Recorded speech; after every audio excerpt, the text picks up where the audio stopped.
Hello and welcome to Initial Solution. In this video, I will show you how to update Windows 10. So let's start the video.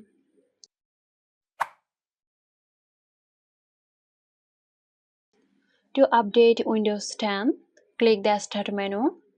Then select the gear icon to open Settings. In Settings, click Update and Security. Now you will land on the Windows Update tab by default.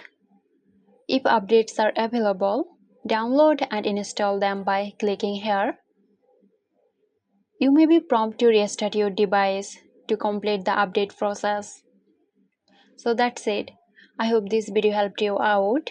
Stay tuned for more helpful tutorials here at Initial Solutions. This video is sponsored by Zerosoft.